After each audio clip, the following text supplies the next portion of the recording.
Greetings, everyone.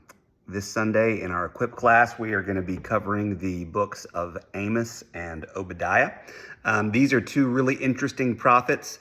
They are both quite unique.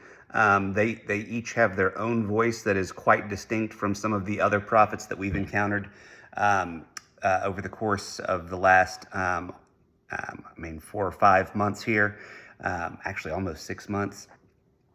But, some of the prophets that we've encountered, we've talked about how some of them are a little bit more like Isaiah, others kind of like Jeremiah. But Amos and Obadiah are both quite unique.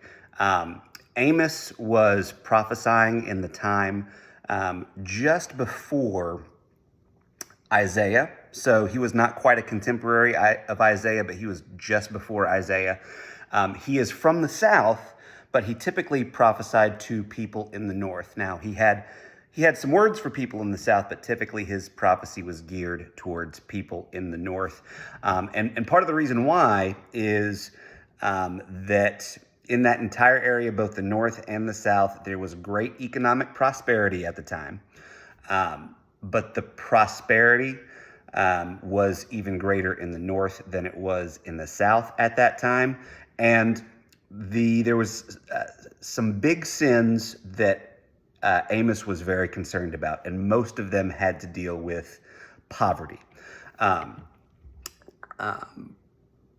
Amos was very concerned about social justice, issues related to the poor, and so in that way, he'd be a great sort of Old Testament companion to the evangelist Luke, because Luke also has that same bent and interest. He's, very set on recording the things that Jesus said that we should be doing for the poor. But Amos was very interested specifically in the way that poor people were treated by rich people. Again, this is a time of great economic prosperity in the land, and people were taking advantage of workers. Wealthy people not paying their workers a fair wage is a specific accusation that he makes.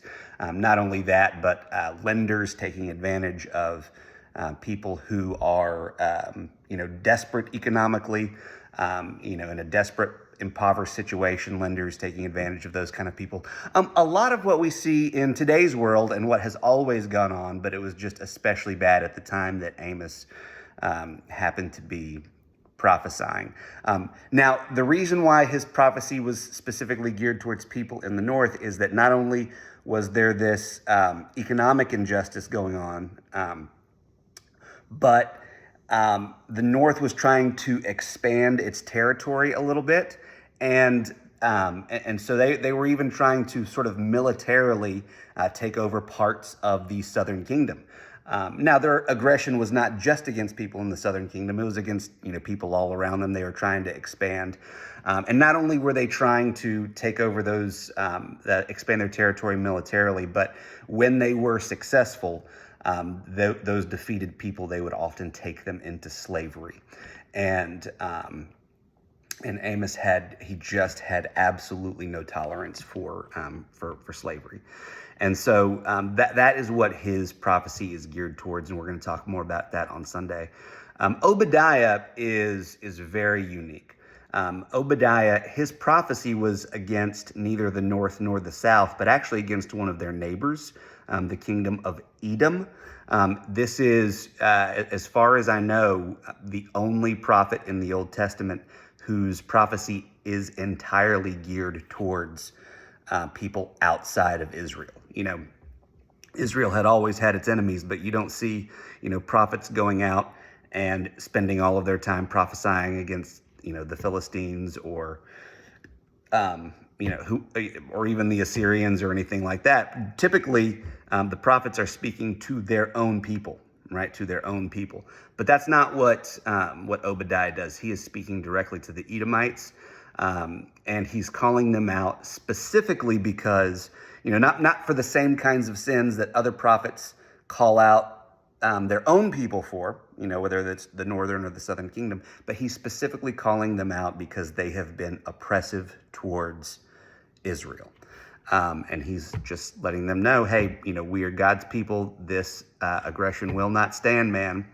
And so